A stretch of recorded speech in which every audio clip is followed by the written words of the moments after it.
The bus left Eleanor at the end of a forgotten gravel road just as the evening sun dipped behind a row of distant hills. The driver offered a brief nod before pulling away, leaving behind nothing but a fading cloud of dust and the low hum of insects hidden among the tall grass. She stood alone with a weathered leather suitcase in one hand and a folded property deed tucked safely inside her coat pocket. Ahead of her stretched a narrow path that disappeared into a wilderness of wildflowers, neglected fences, and towering oak trees. At 27 years old, Eleanor had already buried the only person who had ever promised her a future. 8 months had passed since her husband, Thomas, lost his battle with pneumonia during an unusually harsh winter. The small apartment they once rented in the city had become too expensive to keep, and the endless sympathy of neighbors gradually transformed into uncomfortable silence. She realized that if she wanted another chance at life, she would have to create it herself. The abandoned property had appeared almost by accident. A faded advertisement pinned to the bulletin board inside an old hardware store described 80 neglected acres for sale at a price so low that most people assumed there had to be something terribly wrong with it. Eleanor did not have enough money for comfort, but she had just enough to take one impossible chance. The previous owner, Harold Mercer, had lived there for nearly 40 years. Local residents remembered him as a quiet man who preferred animals to people. When he passed away without leaving a detailed will, his distant relatives wanted nothing more than to sell the land as quickly as possible. None of them wished to repair buildings, maintain fences, or care for livestock. They simply wanted cash and a clean break from responsibilities they had never intended to inherit. By the time Eleanor signed the documents, nearly every dollar she possessed had vanished. Friends called her decision reckless. A few quietly suggested that grief had clouded her judgment. Even she questioned herself during the long journey toward the property. Yet every time doubt crept into her thoughts, another voice reminded her that staying where she was meant slowly disappearing. Failure on unfamiliar ground seemed preferable to certainty without hope. She adjusted the strap of her bag and began walking. The gravel road narrowed until it became little more than 2 tire tracks cutting through fields of waist-high grass. Birds circled overhead, and somewhere beyond the trees a creek murmured softly against smooth stones. The late summer air carried the scent of warm earth mixed with pine resin, creating an unfamiliar peace she had almost forgotten existed. After nearly an hour of walking, the farmhouse finally appeared. It stood on a gentle rise overlooking open pasture, its white paint almost completely faded beneath years of wind and rain. Several porch boards sagged dangerously near the front steps. Windows reflected the setting sun through dusty glass, while climbing vines wrapped themselves around the porch columns as though reclaiming the building for nature. To most people it would have looked abandoned beyond saving. To Eleanor it looked like possibility. She pushed open the rusted front gate, whose hinges complained with a long metallic groan. Wildflowers had overtaken what had once been a neat garden, and tall weeds surrounded the stone walkway leading toward the porch. Every step disturbed butterflies that drifted lazily into the evening sky. Inside, silence greeted her. Dust floated through narrow beams of sunlight entering cracked windows. The wooden floors creaked beneath each cautious step, and faded furniture remained exactly where its former owner had left it. An old rocking chair faced the fireplace. Shelves still held chipped ceramic dishes. A grandfather clock rested against the wall, permanently frozen at 23 minutes past 4. Time itself seemed to have stopped. She placed her suitcase near the entrance and slowly explored each room. The kitchen contained an iron stove coated with ash but otherwise intact. A deep farmhouse sink overlooked the back fields. Upstairs, she discovered 2 bedrooms with simple handmade furniture and quilts folded neatly at the foot of each bed. Someone had clearly valued order even during life's final years.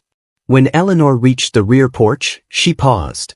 Beyond the house stretched acres of fenced pasture bordered by dense woodland.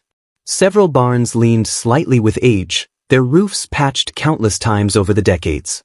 Near the largest barn came the unmistakable sound of animals. Curious, she crossed the yard. Inside the weathered structure, she found 6 sheep quietly watching her from behind rough wooden fencing. Their wool had grown uneven and thick, suggesting they had not been properly sheared for months. Nearby stood two aging dairy goats sharing a nearly empty water trough. They studied her cautiously. She looked back just as uncertain. "I suppose we're all wondering the same thing," she whispered. None of them moved. Eleanor searched the barn until she located several bags of grain stacked beneath a canvas tarp. Enough remained for perhaps a few days if carefully rationed.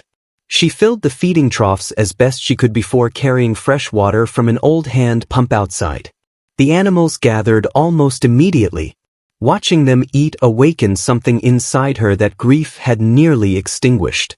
Their trust had not been earned, yet their survival now depended entirely upon someone choosing to stay. For the first time in many months, another living creature genuinely needed her. Darkness settled quickly across the valley. After lighting an old oil lantern she discovered in the kitchen cupboard, Eleanor prepared the simplest supper imaginable: a loaf of bread, dried apples, and cheese she had packed before leaving town. She ate quietly beside the kitchen window while listening to crickets outside and the distant calls of owls awakening in the surrounding forest. The loneliness remained, but it no longer felt empty. Instead, it felt like the first page of a life that had not yet been written. Before retiring upstairs, she stepped onto the porch one final time. The sky stretched endlessly above the fields, filled with more stars than she had ever seen from the city. A cool breeze carried the scent of fresh hay across the property, and somewhere inside the barn one of the sheep let out a soft, contented bleat. Eleanor smiled for the first time since Thomas's funeral. Tomorrow would bring problems she could not yet imagine: broken fences, empty feed bins, unpaid taxes, and neighbors whose intentions remained unknown. But tomorrow would also bring sunrise. And for now, that was enough. Eleanor woke before dawn to the sound of restless animals outside. The farmhouse was still wrapped in darkness, but faint streaks of silver stretched across the eastern horizon. She slipped on her boots, grabbed the lantern, and stepped into the cool morning air. A blanket of mist drifted over the fields, hiding the fence lines beneath pale clouds. The sheep were already gathered near the gate of the barn, waiting expectantly. Their quiet bleating echoed across the property as if reminding her that the farm's clock followed a different rhythm than the one she had left behind in the city. She carried buckets of water from the hand pump until her shoulders ached. The pump groaned with every stroke, but clear water continued to pour into the pails. It was slow work, yet strangely satisfying. Every bucket she filled felt like another promise to herself that she would not abandon this place. After feeding the animals, she walked the perimeter of the property. The fences were in worse condition than she had imagined. Several posts leaned at awkward angles, while broken rails lay buried beneath tall weeds. In one corner of the pasture, an entire section had collapsed, leaving nothing but tangled wire hanging between two rotten posts. Repairing everything would take months, perhaps years. Still, Eleanor knelt beside the damaged fence and pushed one loose post back into the ground. It wasn't much, but it stood a little straighter than before. Sometimes beginnings were measured in inches rather than miles. As the morning sun climbed higher, she noticed smoke rising beyond a distant grove of maple trees. Somewhere nearby another farm was already awake. An hour later, the sound of wagon wheels rolled along the dirt road. Eleanor looked up to see an elderly man guiding a pair of chestnut horses toward her gate. His gray beard reached the middle of his chest, and his weathered hat had clearly survived decades of rain and sunshine. He stopped outside the property and studied her for several long moments. "So," he finally said, "someone really bought the Mercer place." Eleanor wiped the dirt from her hands. "I suppose I did." The old man smiled faintly. "Name's Samuel Brooks." "Eleanor." He climbed down from the wagon with surprising ease for someone his age. "Mind if I take a look around?" She hesitated only briefly before nodding. Samuel walked slowly through the yard, inspecting the barn, the fences, and finally the farmhouse itself. He never criticized anything aloud, yet Eleanor could almost hear the calculations taking place behind his thoughtful expression. When he finished, he returned to the porch. "You're going to need help. I've noticed." He chuckled. "Most people would have turned around the moment they saw this place." "I almost did." "But you didn't." She shook her head. "No." Samuel leaned against the porch railing. Harold Mercer was stubborn. Hardest working man I ever met. Never asked anyone for favors. Spent 40 years building this place one fence post at a time. You knew him? We were neighbors. His eyes wandered across the fields.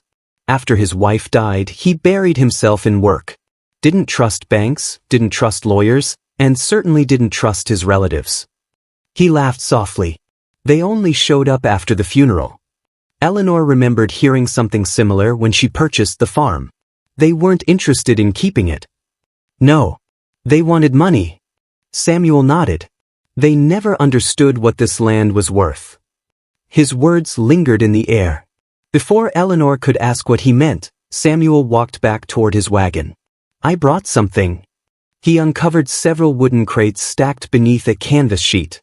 Inside were gardening tools, fencing nails, rope, and a bundle of freshly cut cedar posts. I figured you'd need these. You don't have to do this. I know. She stared at the supplies. I can't pay you. I'm not asking you to. Then why? Samuel rested one hand on the wagon. Because 30 years ago I was standing where you are now. She looked at him curiously. My wife and I bought a farm that everyone else called worthless. If nobody had helped us during that first year, we'd have lost everything. He smiled gently.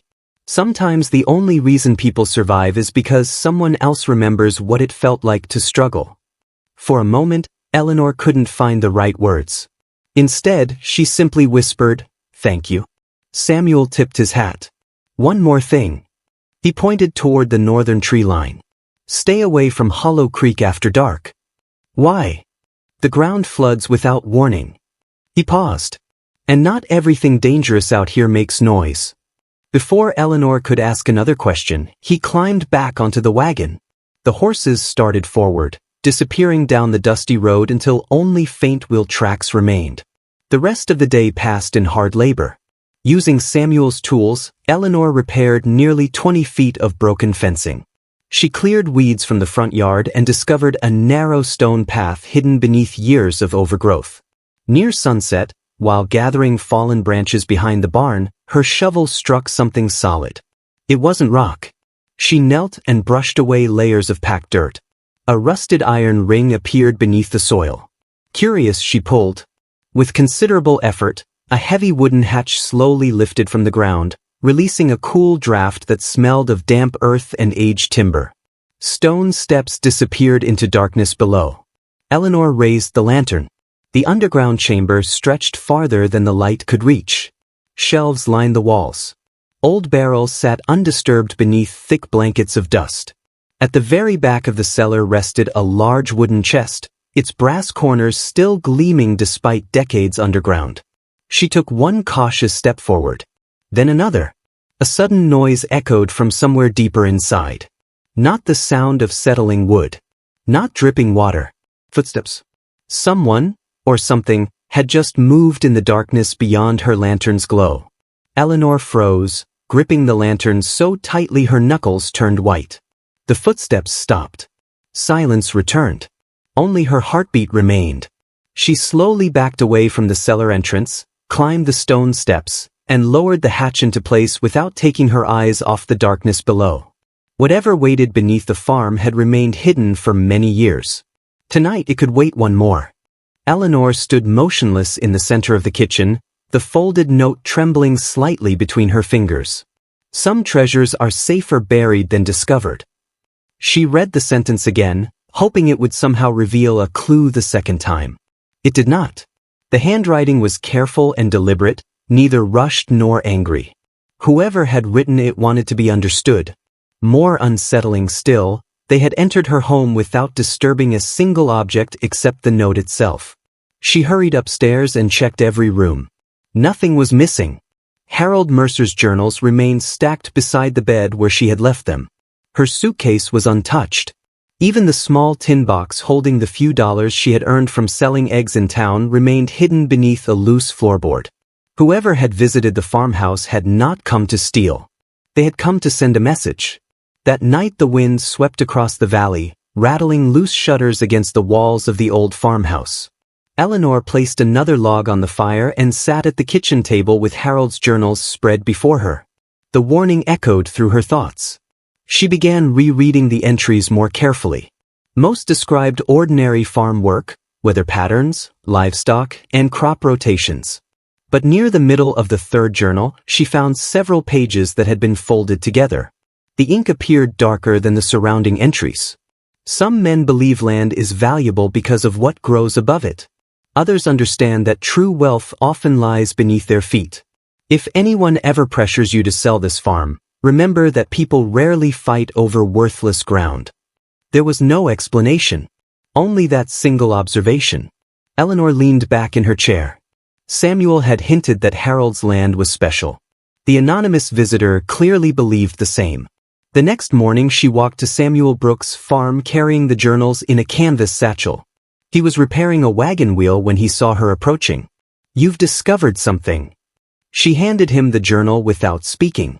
Samuel adjusted his spectacles and slowly read Harold's words. When he finished, he sighed deeply. "I was afraid of this." "You knew." "I suspected." He motioned toward a bench beneath a large maple tree. "There are stories around here that most people dismiss as gossip." Eleanor sat quietly. Samuel folded his weathered hands.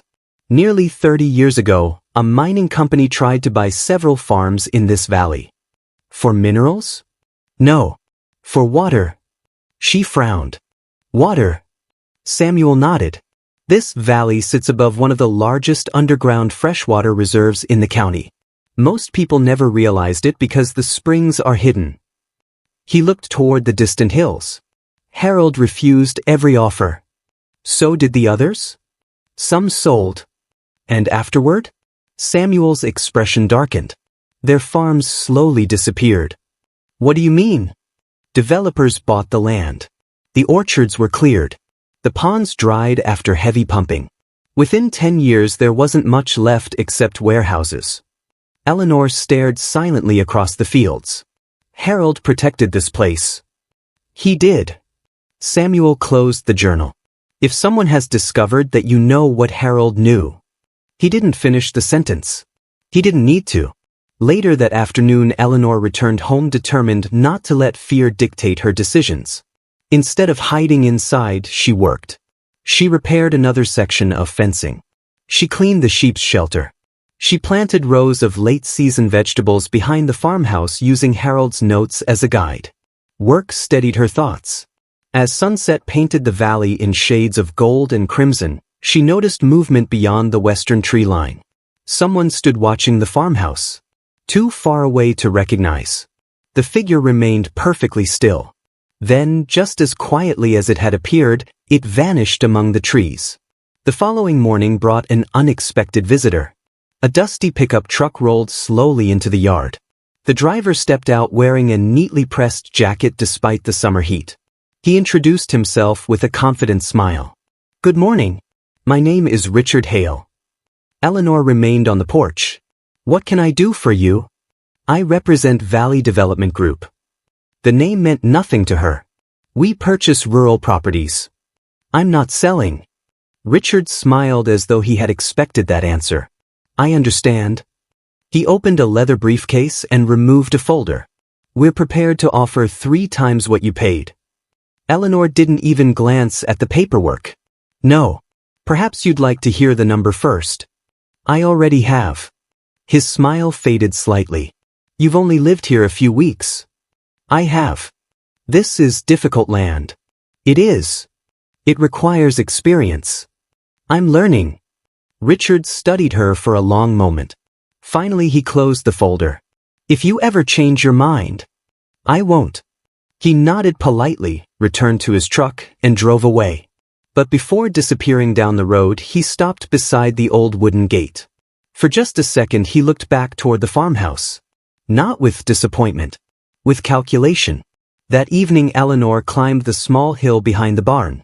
From there she could see nearly the entire valley. Smoke curled from distant chimneys. Sheep grazed peacefully below. The setting sun reflected across the pond she and Samuel had rediscovered. Everything appeared calm. Yet beneath that quiet landscape, Invisible currents had begun to move. Someone had entered her home. Someone had warned her away from Harold's secrets. Someone else wanted to buy the farm for far more than it seemed worth. Eleanor realized these events were connected. She simply didn't know how. As darkness settled across the valley, she made herself a promise. She would uncover every secret Harold Mercer had left behind. And no matter who tried to frighten her away, she wasn't leaving. The following morning broke beneath a blanket of gray clouds. A cool breeze swept across the valley, bending the tall grass in gentle waves that rolled from one pasture to the next. Eleanor stood on the front porch with a mug of hot coffee clasped between both hands, watching the first drops of rain strike the dusty ground. Normally she would have welcomed the weather. Instead, her thoughts remained fixed on the man who had offered to buy the farm. 3 times its value. No sensible businessman paid that much for worn fences, aging barns, and neglected pasture unless he expected something far more valuable in return. Harold Mercer had known it. Samuel suspected it. Now someone else wanted it badly enough to come knocking only weeks after she had arrived. Eleanor finished her coffee and carried Harold's journals into the kitchen. She spread every notebook across the old oak table. "If you left answers," she whispered, "I'm going to find them." Hours passed as rain tapped steadily against the windows. She read page after page. Most entries described ordinary life on the farm. A calf born during a snowstorm. A wheat harvest ruined by hail. The repair of an old windmill. Then, inside the oldest journal, she noticed something unusual. Several page numbers skipped without explanation. The missing pages had been carefully cut away years earlier. Someone had removed them with remarkable precision. Not torn. Cut. Eleanor examined the book more closely. The spine felt thicker than it should. Running her fingertips along the inside cover, she discovered a narrow seam hidden beneath the leather binding. She gently worked a butter knife beneath the edge. A false cover lifted away. Hidden inside rested a folded piece of oilcloth. Her pulse quickened. Inside the cloth was another map. Unlike the first one, this version contained symbols instead of words. Blue circles marked several locations across the property. Thin lines connected them like veins spreading beneath the earth. In one corner Harold had written only a single sentence. "Protect the water, and the land will protect you." By afternoon the rain had stopped. Unable to ignore the discovery, Eleanor followed the map toward the northern edge of the farm. The route led through dense woodland where towering oaks blocked much of the sunlight. Moss covered ancient stones, and birds scattered overhead as she passed. Nearly an hour later she reached the first blue circle. Nothing seemed unusual. Only an enormous granite boulder covered in vines. She walked around it twice before noticing a narrow crack at its base. Cold air drifted from within. Pushing the vines aside revealed a small natural spring bubbling quietly from the rocks. Crystal clear water flowed into a shallow stream before disappearing beneath thick ferns. She knelt. The water was icy cold. Even after weeks without significant rainfall, the spring flowed steadily. Harold hadn't drawn a treasure map. He had mapped water. Hidden springs. Underground channels. The entire farm seemed connected by an invisible network beneath the soil. No wonder the western meadow never dried. No wonder outsiders wanted the land. As Eleanor filled her canteen from the spring, she heard a horse approaching. She stood immediately. A young rider emerged between the trees. He couldn't have been more than 25. Dark hair. Sun-weathered skin. A faded canvas jacket. He stopped several yards away, careful not to appear threatening. "I didn't mean to frighten you." "You didn't." Although she wasn't entirely certain that was true. He removed his hat politely. "My name's Daniel Carter." "Eleanor." "I know." That answer immediately put her on guard. "You've been asking about the Mercer farm." He nodded. "This valley is small." She waited. "My grandfather worked for Harold many years ago." Daniel glanced toward the spring. "I wondered whether you'd found this place." "You knew it existed?" "My grandfather showed me once when I was a boy." He smiled faintly. Harold trusted very few people. "Apparently." Daniel looked toward the flowing water. He believed whoever owned this land carried a responsibility. What kind of responsibility? Instead of answering directly, Daniel crouched beside the spring. He scooped water into his hands before speaking. This water feeds more than your farm. Eleanor frowned. What do you mean? Several neighboring properties depend on underground streams that begin here. She stared at him. If someone contaminated or overused these springs, the entire valley would suffer. The realization settled heavily between them. Richard Hale hadn't wanted farmland. He wanted control. The two walked back toward the farmhouse together. Conversation came easily despite having only just met. Daniel managed his family's orchard several miles east of the valley. Unlike many younger residents, he had never left for the city. There are things worth staying for, he said simply. Eleanor understood exactly what he meant. As they reached the yard, Samuel Brooks was waiting beside the gate. His expression immediately changed when he noticed Daniel. So you finally met. You know each other? Eleanor asked. Samuel laughed. I taught this stubborn boy how to repair fences when he was 12. Daniel grinned. And he made me rebuild them twice whenever I cut corners. Samuel's smile faded as Eleanor unfolded Harold's hidden map. Both men studied it in silence. Finally Samuel spoke. This changes everything. Daniel nodded slowly. They're going to keep coming. Who? The people trying to buy this place. Samuel folded the map carefully. They can't be allowed to see this. Eleanor looked from one man to the other.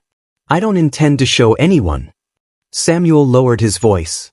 Then hide it somewhere even Harold would approve of. That night the valley fell unusually quiet. No owls called. No wind stirred the trees. Even the sheep seemed restless inside the barn. Shortly after midnight Eleanor woke to barking. Not from her animals. From somewhere beyond the western pasture. She hurried to the upstairs window. Far below, near the old fence line, several lanterns moved slowly through the darkness. Then four. Someone was crossing her land. Not openly. Not during daylight. Whoever they were had chosen the cover of night. Eleanor quietly reached for the old hunting rifle Harold had left hanging above the fireplace. She had never fired it. She prayed she wouldn't have to. But one thing had become perfectly clear. The battle for the farm had already begun. Eleanor remained at the upstairs window, barely daring to breathe. The lanterns drifted across the western pasture like floating stars. For lights, moving slowly in a straight line, stopped near the old stone fence that marked the edge of Harold Mercer's property. She reached for the hunting rifle hanging above the fireplace. Samuel had inspected it only days earlier and assured her it still worked, though he hoped she would never need it. Holding the rifle close, she slipped downstairs without lighting another lamp. The farmhouse remained silent except for the ticking of the old clock in the hallway. Outside, the cool night air carried the scent of damp grass after the recent rain. She stepped quietly onto the porch. The lanterns were still there. Then, one by one, they disappeared. Not extinguished. Hidden. Whoever carried them had crouched behind the stone wall. Eleanor hurried to the barn instead of walking directly toward the pasture. Inside, the sheep were restless, stamping their feet and pressing together. Even the old farm dog, Rusty, stood stiffly near the door with his ears raised. He wasn't barking anymore. He was listening. Suddenly came the sharp crack of splintering wood. The sound echoed across the valley. Someone had broken part of the western fence. Rusty bolted from the barn, barking furiously. The lanterns immediately began moving again. This time they were retreating. Eleanor followed only as far as the hill overlooking the pasture. From there she watched four shadowy figures climb into a dark pickup truck waiting beyond the property line. Within seconds, the vehicle disappeared down the dirt road. She hurried to the damaged fence. 2 cedar posts had been cut cleanly near their bases with a saw. This wasn't vandalism. It was deliberate. Someone wanted livestock to escape, or wanted Eleanor distracted while they searched elsewhere on the farm. Before sunrise, Samuel arrived after receiving Eleanor's hurried telephone message. He examined the damaged fence without speaking. Finally, he knelt beside one of the broken posts. They weren't trying to enter. What do you mean? They were testing you. Eleanor frowned. Testing me? Samuel nodded. They wanted to know how quickly you'd respond. He pointed toward the tire tracks beyond the fence. And now they know. The realization unsettled her. Whoever these people were, they weren't acting impulsively. They were organized. Daniel arrived an hour later carrying fresh lumber and fencing wire in the back of his truck. Together, the three of them repaired the damage before noon. As they worked, Samuel unfolded Harold's hidden map once more. I've been thinking about these springs. Daniel leaned over the map. So have I. Samuel traced one blue line with his finger. It doesn't end on Eleanor's property. It continues beneath mine, Daniel said quietly. And mine, Samuel replied. Eleanor looked at both men in surprise. So Harold wasn't just protecting his own farm. No, Samuel answered. He was protecting the entire valley. That afternoon, Eleanor visited the county records office in the nearby town. The elderly clerk searched through dusty property ledgers before placing several thick folders on the desk. I haven't seen anyone ask about these farms in years. Eleanor spent nearly 2 hours reading old land surveys. Most seemed ordinary until she reached records dated nearly 35 years earlier. Attached to one file was a proposal from a corporation called Blue Ridge Resource Holdings. The company had offered to purchase hundreds of acres throughout the valley. Every offer had been declined by Harold Mercer and several neighboring farmers. A handwritten note clipped to the proposal caught Eleanor's attention. Application withdrawn after community opposition. She copied the company's name into her notebook. As she closed the final folder, another document slipped from between the pages. It was a newspaper clipping. The headline read,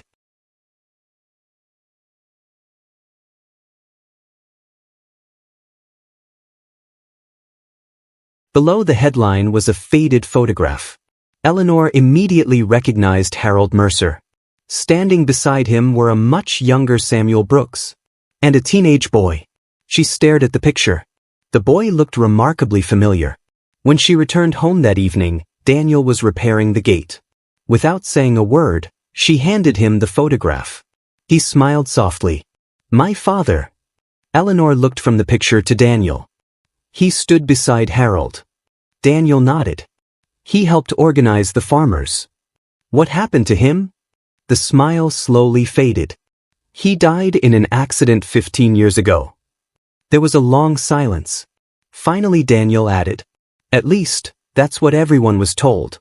That night, Eleanor opened Harold's final journal. Tucked inside the back cover was a sealed envelope. Across the front, written in Harold's unmistakable handwriting, were 6 simple words. Open only when you understand why. She stared at the envelope for several moments. Had she reached that point? Or was there still something missing? Instead of breaking the seal, she carefully returned it to the journal. Harold had trusted that whoever inherited the farm would know the right moment. Eleanor intended to honor that trust. Outside, thunder rolled across the distant hills. Rain began falling once again. Hidden somewhere beyond the darkness, the people who wanted the valley had not given up. And neither had she. Rain continued through the night, drumming steadily against the farmhouse roof. By dawn, the storm had passed, leaving the valley washed clean beneath a pale blue sky. Sunlight sparkled on every blade of grass, and mist hovered over the western meadow where Harold's hidden spring flowed beneath the earth. Eleanor carried the sealed envelope into the kitchen once more. She placed it beside her breakfast but made no move to open it. Harold had written, Open only when you understand why. She wasn't certain she understood everything, but she knew enough to realize the farm had never been about money. It was about protecting something that belonged to everyone. Perhaps that was what Harold had meant. Taking a slow breath, she carefully broke the wax seal. Inside rested a single handwritten letter. If you're reading this, then you've discovered enough to know why so many people wanted this land. The springs beneath these fields are older than any farmhouse, any fence, or any family that has ever lived here. They cannot be owned, only protected. Years ago, several companies offered me more money than I could have earned in 3 lifetimes. They promised jobs, roads, and prosperity. They also promised they would take only what they needed. I visited places where those same promises had already been made. The rivers were polluted, wells ran dry, and families who had farmed for generations were forced to leave. I came home knowing this valley must never suffer the same fate. If the day comes when someone pressures you to sell, remember this: land can recover from storms, fires, and droughts. It rarely recovers from greed. Protect the water, protect your neighbors, and the valley will protect you in return. Harold Mercer. Eleanor folded the letter carefully. For the first time since arriving at the farm, she felt she truly understood the responsibility Harold had carried. The farm wasn't simply her home. It was a promise. That afternoon, Samuel and Daniel arrived after Eleanor invited them to read Harold's letter. Neither man spoke while she read it aloud. When she finished, Samuel removed his glasses and quietly wiped his eyes. That sounds exactly like Harold. Daniel nodded. My father believed the same thing. He unfolded the old newspaper clipping Eleanor had found in the county records office. There were 12 families who stood together against that water project. Samuel counted the faces in the photograph. Only 4 of us remain. What happened to the others? Eleanor asked. Some passed away. Some moved.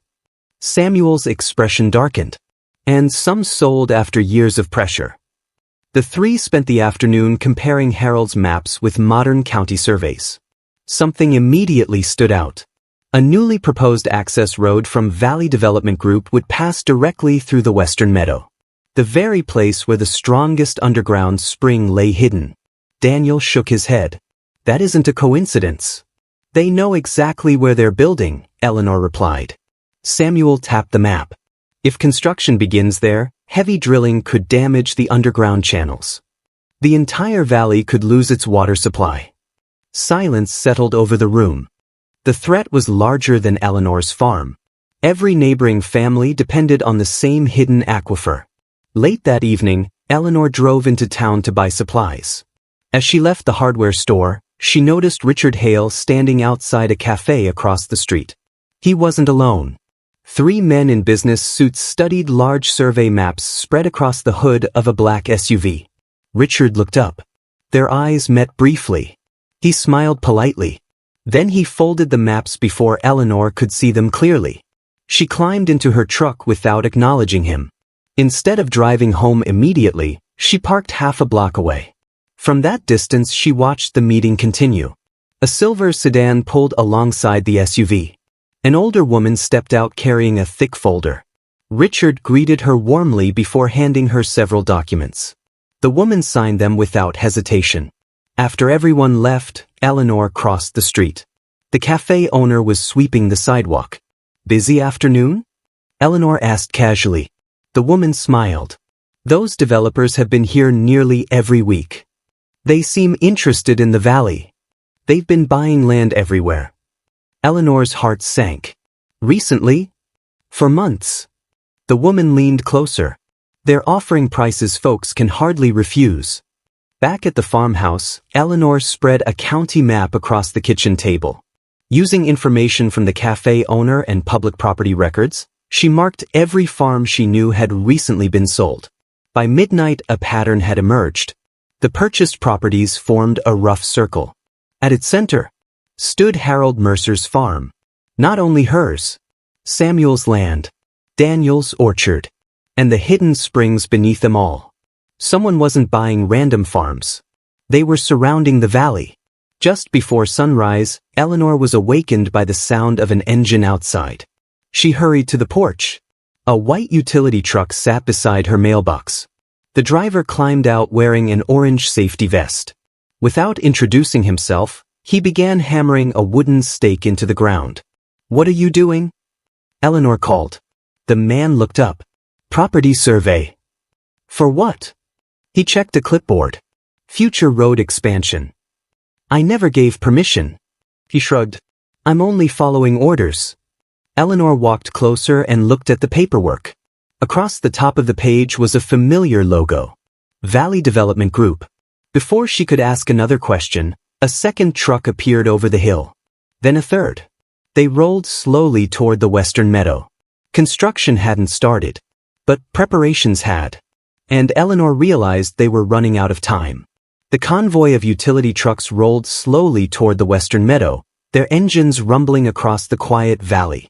Eleanor stood beside her mailbox, watching as orange survey flags appeared one after another along the roadside. The lead surveyor folded his clipboard and approached her. "Good morning," he said politely. "We'll only be here for a few hours. I never granted permission for anyone to enter my property." He glanced down at his paperwork. "We've been instructed to survey land adjacent to the county road." "This isn't the county road." The surveyor hesitated. "It's the route we've been assigned." Before Eleanor could respond, another pickup truck pulled into the driveway. Samuel stepped out, followed closely by Daniel. Neither looked pleased. Samuel examined the survey stakes stretching across the edge of the pasture. "They're closer than they should be." Daniel crouched beside one of the wooden markers. "This one isn't even on the public easement."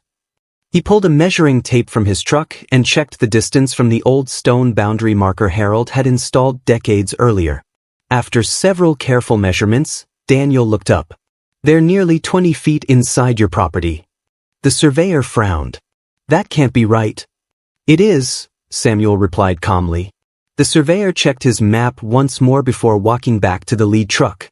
Minutes later he returned with another employee, and together they repeated the measurements. This time they reached the same conclusion. The stakes had been placed incorrectly. The supervisor immediately ordered his crew to remove them. Eleanor noticed something strange. No one argued. No one apologized. The workers simply collected the markers and left, almost as if they had expected to be challenged.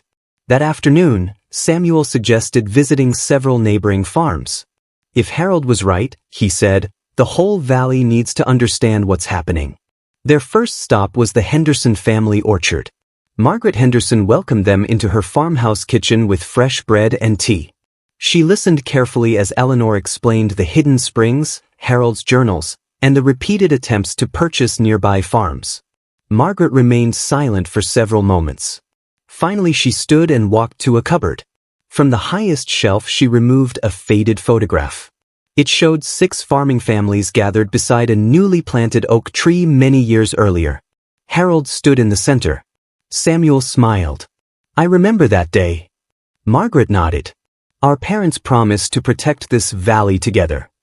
She looked at Eleanor. "Maybe it's time we remembered that promise." Over the next several days, word spread quietly from one farm to another. Neighbors who had rarely spoken in years began meeting again. Old property maps were pulled from attics. Forgotten journals appeared from dusty trunks. Several elderly residents recalled stories passed down through generations about natural springs flowing beneath the hills. Each story seemed insignificant on its own. Together they painted a much larger picture. The valley had always depended on underground water. Long before roads. Long before property lines. Long before anyone imagined selling the land. Meanwhile, Richard Hale continued his campaign. Letters offering generous purchase prices arrived almost daily. Some landowners accepted. Others refused. Those who declined soon found strangers photographing their fields from the roadside or asking unusual questions about wells, ponds, and property boundaries. The pressure grew more obvious with each passing week.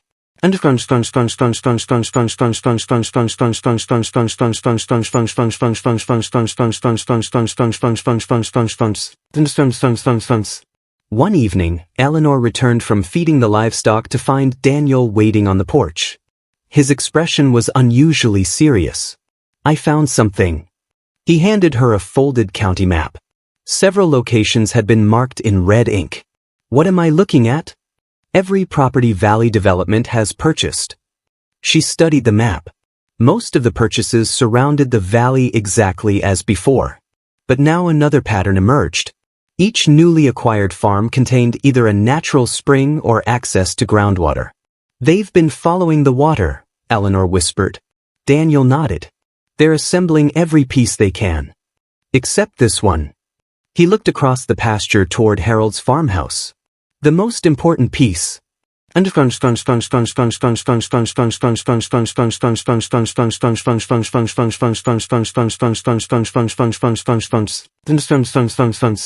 The following Saturday, nearly 40 residents gathered inside the old community hall for the first Valley meeting in over a decade. Farmers filled every wooden bench. Young families stood along the walls. Children played quietly outside beneath the shade of towering maple trees. Eleanor had never spoken before such a large crowd. Her hands trembled slightly as she walked to the front of the room. She unfolded Harold's letter. Then she began reading. The hall remained silent. Every sentence seemed to carry the weight of decades. When she finished, no one spoke for several long moments. Finally, an elderly man near the back slowly stood. I knew Harold for 50 years. He removed his hat. He wasn't a man who exaggerated. Another voice followed. My grandfather always said the springs belonged to the valley, not to any one family. Then another. And my father refused to sell because of those same springs. One after another, neighbors shared stories that echoed Harold's words. Different families. Different memories. The same message. Protect the water. Protect the valley. By the end of the evening, the community voted unanimously to form the Valley Preservation Council, a volunteer group dedicated to protecting local farmland, water resources, and historic property records. For the first time since arriving, Eleanor realized she was no longer standing alone. The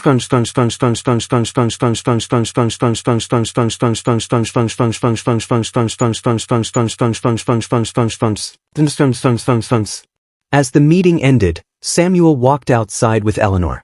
The sun was setting behind the hills, bathing the valley in warm amber light. You've given people hope again, he said.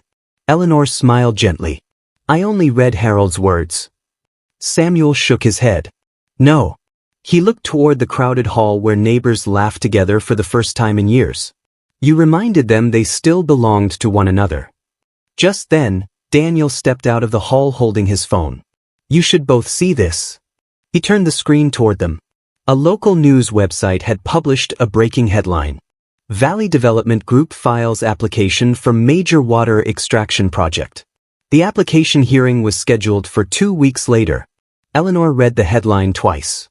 The fight was no longer happening quietly behind closed doors. It was about to become public. And the entire county would soon learn what was at stake. 2 weeks passed quickly. Word of the proposed water extraction project spread far beyond the valley. Local newspapers covered the story, environmental groups requested information, and county officials announced that the public hearing would determine whether Valley Development Group would receive permission to begin drilling. On the morning of the hearing, Eleanor stood on the front porch of Harold Mercer's farmhouse. The valley was quiet. Morning sunlight shimmered across the western meadow where the hidden spring continued its endless journey beneath the earth. She looked across the fields that had once seemed abandoned and broken. The fences now stood straight. The barn roof had been repaired. Fresh crops stretched across the garden. The farm no longer looked forgotten. It looked alive. Samuel walked toward her truck carrying Harold's journals in a weathered leather satchel. They belong with you today, he said. Daniel followed behind him with carefully rolled survey maps and copies of decades-old county records. They're going to need proof. Eleanor nodded. Then let's give it to them.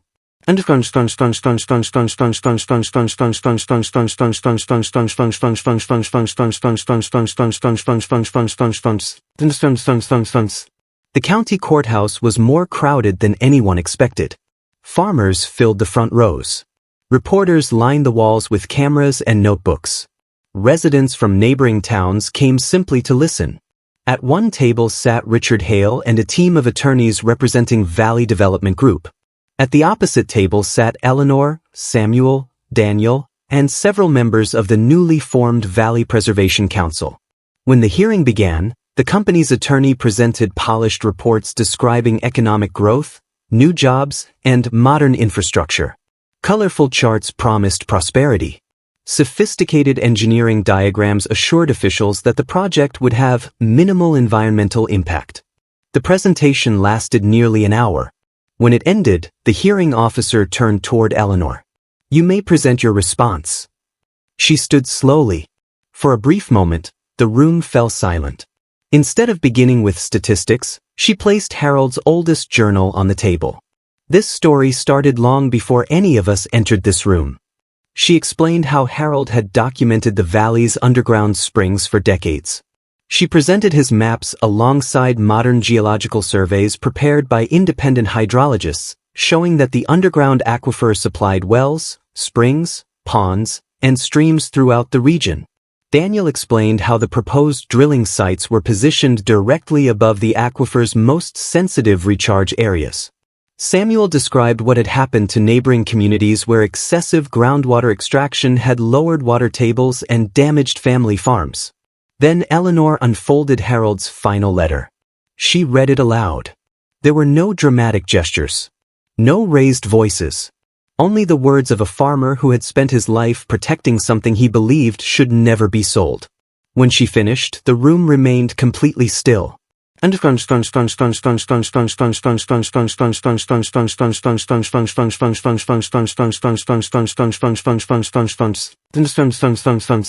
The hearing officer invited public comments. One by one, Valley residents stepped forward. Margaret Henderson described how her family's orchard had depended on the same spring for nearly 80 years. An elderly rancher spoke about droughts the valley had survived because groundwater had never failed. Teachers, business owners, and young families explained that protecting clean water mattered more than short-term profit. Even people who had already sold their farms admitted they had never been told about the underground aquifer when signing their contracts. Hours passed. The testimony never lost its quiet conviction. Finally, Richard Hale stood once more. For the first time since Eleanor had met him, he appeared uncertain. His company had prepared for legal arguments. It had not prepared for an entire community standing together. The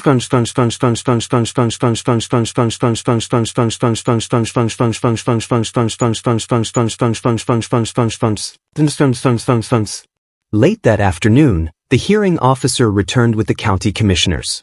The board has reached its decision. Every conversation stopped.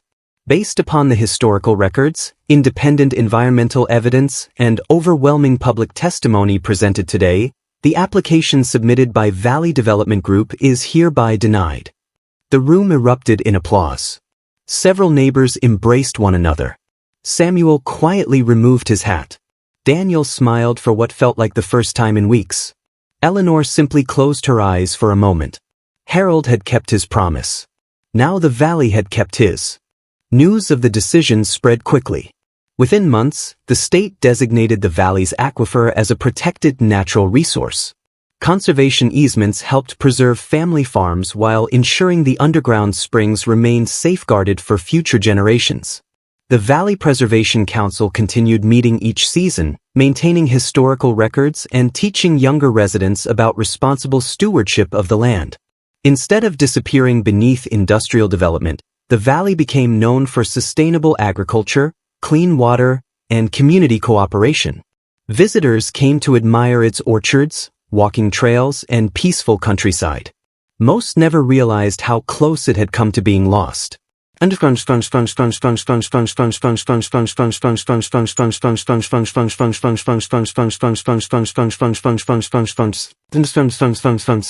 One warm autumn evening, nearly a year after arriving, Eleanor walked to the hidden pond Harold and his wife had once loved. The apple trees surrounding the water were heavy with fruit. Rusty rested beside her feet while a gentle breeze rippled across the pond. She opened Harold's final journal one last time. Inside the back cover she placed a new handwritten note. The farm is safe. The springs still flow. The valley remembered what mattered. Thank you for believing that ordinary people can protect extraordinary places. Eleanor. She closed the journal and smiled. Some legacies are measured by wealth. Others are measured by the lives they quietly protect. As the sun disappeared beyond the hills, the valley settled into the peaceful silence Harold Mercer had always hoped would endure. The springs continued flowing beneath the fields, unseen but unwavering, carrying life through the land just as they had for generations. And in that quiet place, Eleanor finally understood that she had not inherited a farm. She had inherited a purpose.